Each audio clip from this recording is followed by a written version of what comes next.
Olá, gente. Eu aqui mais uma vez, Léo Cremasco por intermédio da CBEL, acompanhando vocês nessa jornada rumo à aprovação na OAB. Eu agradeço em nome da CBEL a escolha desse curso que é sério e voltado à aprovação de vocês, tá certo?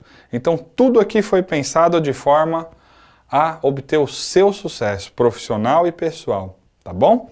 Vamos lá, gente. Nós vamos falar aqui dos honorários advocatícios agora. É um tema que é bastante exigido também no exame de ordem. E quando a gente fala de honorários advocatícios, eu tenho aí três formas de honorários dispostas no Estatuto da OAB, que são os honorários convencionados, está lá no artigo 22 do Estatuto, honorários convencionados, arbitrados judicialmente e honorários de sucumbência. Essas são as três formas de honorários dispostas lá no Estatuto da OAB. Honorários convencionados, arbitrados judicialmente e honorários de sucumbência. Gente, honorários convencionados são aqueles ajustados entre as partes, entre o advogado e o seu cliente, tá certo? Honorários convencionados são aqueles ajustados entre o advogado e o seu cliente.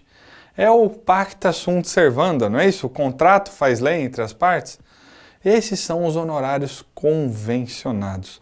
É lógico que o novo Código de Ética e Disciplina já reforça um entendimento importante, que o anterior código também, no mesmo sentido, de que o advogado tem que ter um contrato escrito de honorários. O prudente advogado faz um contrato escrito dos seus honorários. Não é isso? E que tem que dispor se a atuação é total ou parcial. Legal. Gente, tem que ter um contrato escrito. Mas e se não tiver um contrato escrito? Essa é a grande pegadinha da OAB. Tem advogado que não faz contrato escrito, né? Ele ajusta verbalmente com o cliente. Mesmo neste caso, se cair na prova, o advogado não fez um contrato escrito. Mesmo assim, ele tem direito ao recebimento dos honorários advocatícios. Porque honorário advocatício tem natureza alimentar, é crédito privilegiado. Tá certo, gente? Só que se o advogado não tem contrato escrito e o seu cliente não quer pagar os honorários advocatícios, então o advogado vai precisar manusear uma ação e vai ter que conseguir o arbitramento do juiz. Ele vai depender do arbitramento judicial para fixar os seus honorários advocatícios. Ou seja, aquilo que poderia ser suprido tão facilmente com um contrato, não é verdade? Que daí o advogado já poderia executar esse contrato, mas não, ele não o fez. E agora ele está à mercê da própria sorte, aí tentando o arbitramento judicial para fixar o seu direito. Olha só que coisa, hein, gente? Mas se cair na prova, o advogado tem direito aos honorários, tendo ou não um contrato escrito. Por óbvio que o advogado tem que seguir uma tabela da OAB, e cada conselho seccional, cada OAB estadual, fixa a sua tabela de honorários, dispondo os valores que são razoáveis para o atendimento de todas aquelas demandas, por exemplo, por uma audiência, por uma defesa trabalhista, para o acompanhamento de um inquérito, para a elaboração de um recurso. Então, as tabelas de honorários da OAB dispõem quais serão os valores mínimos adequados para se cobrar em cada tipo de atuação do advogado, tá certo? Então a tabela da OAB prevê sempre o valor mínimo que o advogado deve cobrar por cada ato. Léo, o advogado pode cobrar acima da tabela? Pode sim. O novo Código de Ética, inclusive, reforça o entendimento do anterior no seguinte sentido: advogado, você pode cobrar acima da tabela, dependendo a relevância da causa que você atender, a dificuldade da causa, a complexidade, a capacidade econômica do seu cliente, o tempo que você vai ficar focado naquela causa e impossibilitado de atender outros clientes, tá certo? O renome profissional também pode ser levado em consideração. Então, gente, o que a gente tem que ter em mente?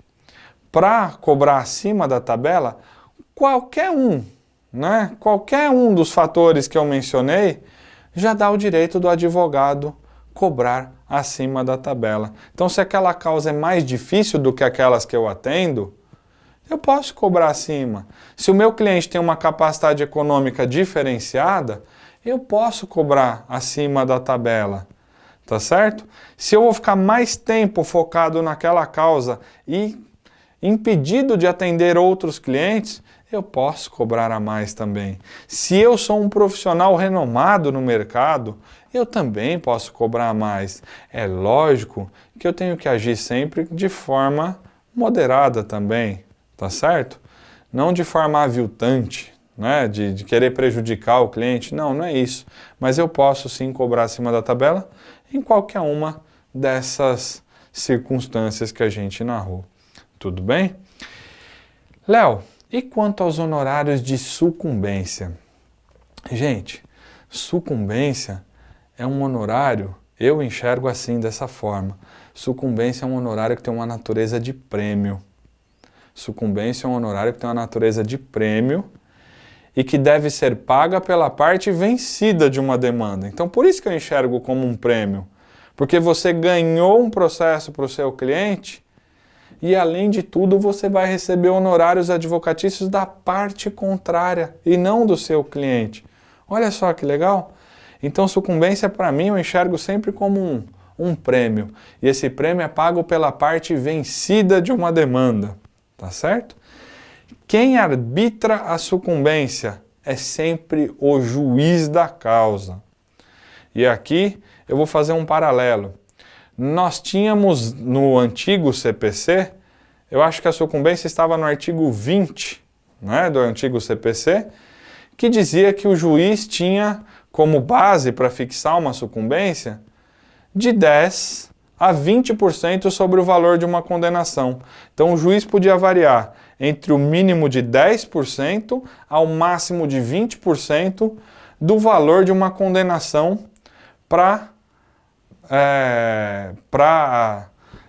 destinar ao advogado ganhador da causa. Então 10% a 20% sobre o valor da condenação era fixado a título de honorários de sucumbência.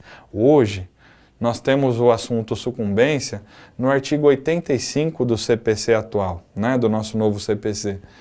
E a sucumbência lá no artigo 85 diz que o juiz tem outras variáveis. Ele pode variar de 10% a 20% sobre o valor da causa, sobre o valor da condenação ou sobre o proveito econômico daquela questão. Então o juiz aí ele tem uma gama de opções na hora de fixar a sucumbência, que ele pode se pautar no valor da causa, no valor da condenação ou no proveito econômico obtido naquela causa. Ele pode avaliar por esses 3 fatores. Agora, gente, é interessante estudar depois em casa os artigos posteriores ao 85, porque tem também várias questões envolvendo a fazenda pública. Tem muitas variáveis de porcentagem quando a demanda é contra a fazenda pública. Então fica a minha dica, eu não vou me estender nesse assunto de todas as porcentagens, porque senão a gente se desprende aqui da nossa matéria. Mas a sucumbência está lá, a gente tem que saber que a sucumbência é um direito do advogado, não é um direito do cliente do advogado. E nem se confunde com os honorários que eu combinei com o meu cliente. Sucumbência é extra, é prêmio, tá certo? Não se confunde com os honorários contratados. Aquilo que eu combinei com o cliente tem que me pagar. E a sucumbência, por ter outra natureza, também constitui direito do advogado, tá certo? A gente só tem que tomar cuidado com 3 circunstâncias que podem cair na OAB, em que o advogado, nesse caso, ele pode ter que dividir ou não os honorários de sucumbência. A primeira questão é, se cair que o advogado trabalha numa pessoa jurídica, numa empresa, numa pessoa jurídica, e ele ganhou honorários de sucumbência de uma causa, esses honorários devem ser destinados ao advogado ou à empresa? Ao advogado. Ah, Léo, eu sei que na prática não é assim. Eu também sei, colega que está me assistindo aí pela CBEL. Eu sei que muitas vezes na prática o empregador fala, você ganhou honorários? É meu. Não é verdade? Você já ganha um baita salário aqui de R$ 1.200, pô. Agora você quer ficar com a sucumbência? O que é isso? Né? Mas se cair na prova, advogado que trabalha para uma pessoa jurídica, a sucumbência é dele. Tá bom? Advogado que trabalha para uma sociedade de advogados. Percebe que mudou a figura do empregador agora? Porque o empregador agora é uma sociedade de advogados. Nesse caso, gente, a sucumbência tem que ser dividida entre o advogado e a sociedade de advogados. Tudo bem? E, gente, se o advogado for sócio de outro advogado e ganhou sucumbência no processo, o que tem que fazer com a sucumbência nesse caso também? Dividir entre os sócios. Então nós temos 3 nuances.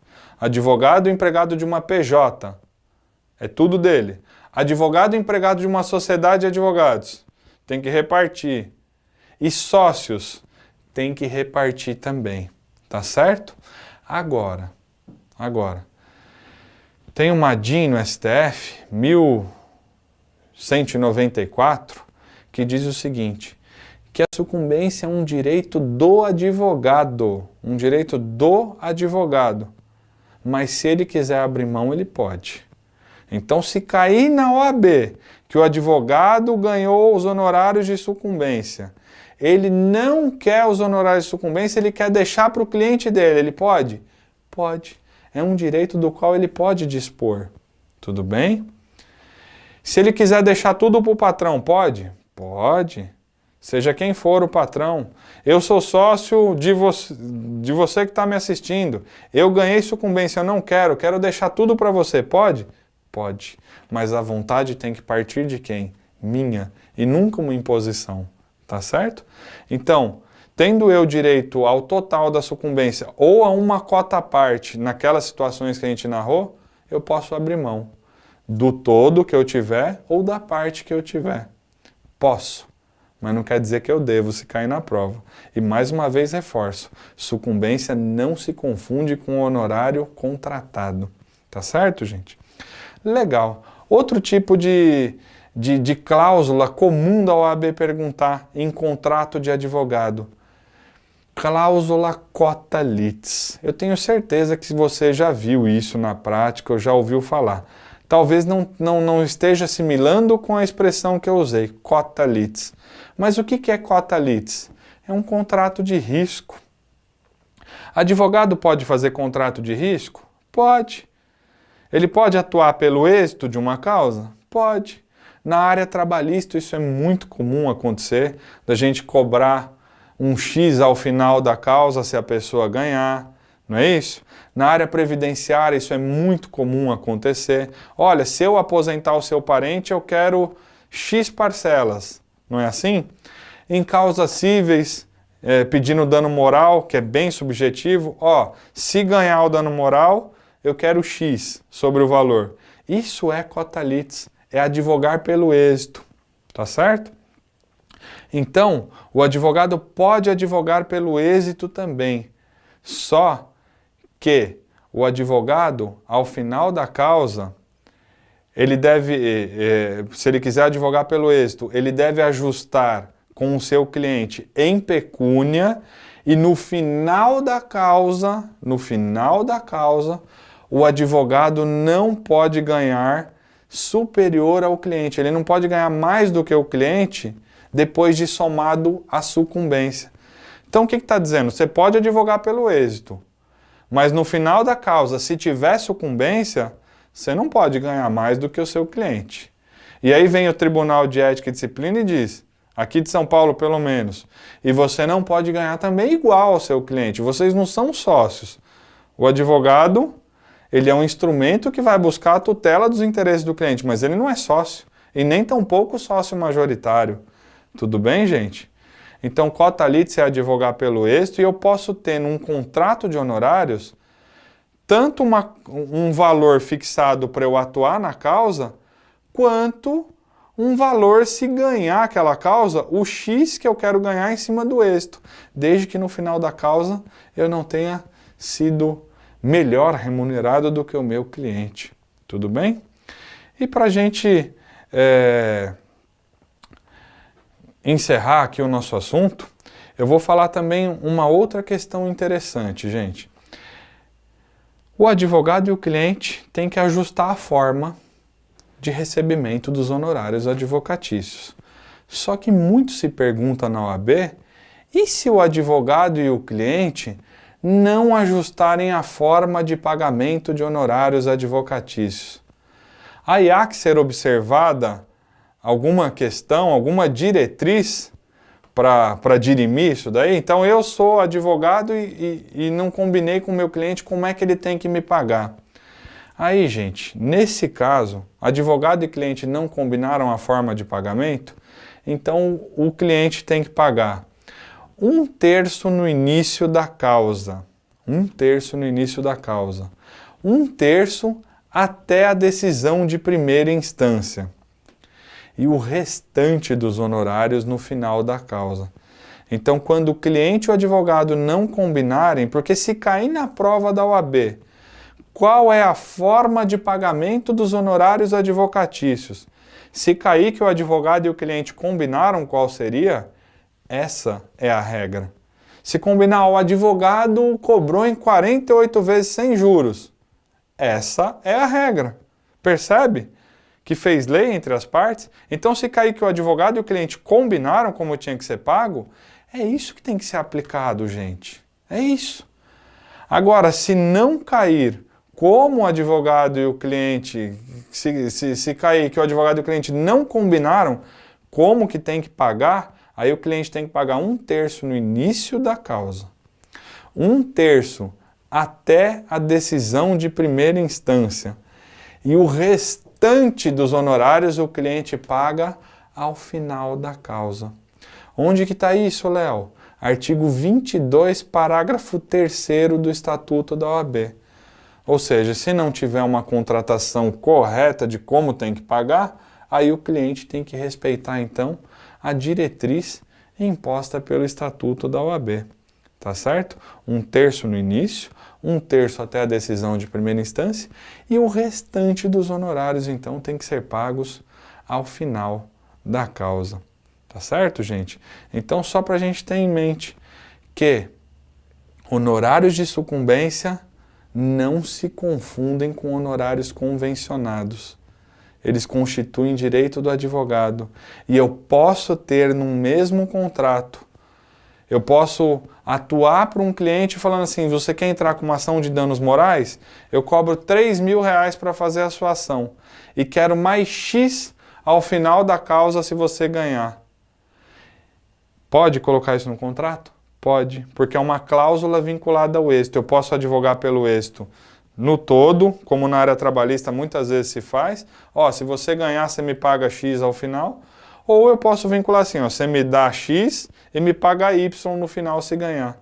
E se tiver sucumbência, tudo isso é direito do advogado. Então eu tenho direito aos 3 honorários. Os convencionados, os sucumbenciais e se tiver uma cláusula vinculada ao êxito também. Só que no final da causa eu nunca posso ter ganho mais do que o cliente. Se eu advoguei pelo êxito e ganhei mais do que o cliente, depois eu vou ter que ajustar para que isso não configure nenhum problema ético. Tá certo? Gente, essas eram as considerações que eu gostaria de tecer para vocês aqui sobre os honorários advocatícios. Eu espero ter ajudado e, mais uma vez, fico muito honrado por essa oportunidade. Conheço todos os professores aqui da casa e todos eles têm extrema competência para te levar à aprovação, tá bom? Eu falo com segurança porque são pessoas que já estão há muitos anos no mercado e conhecem todos os desafios já enfrentados e os que estão por vir também. Então a gente está sempre antenado em tudo que muda, naquilo que pode cair, naquilo que mais cai. Então o nosso foco é esse, a sua aprovação, a sua vitória. E parabéns por ter escolhido essa casa. Muito obrigado mesmo. Até mais.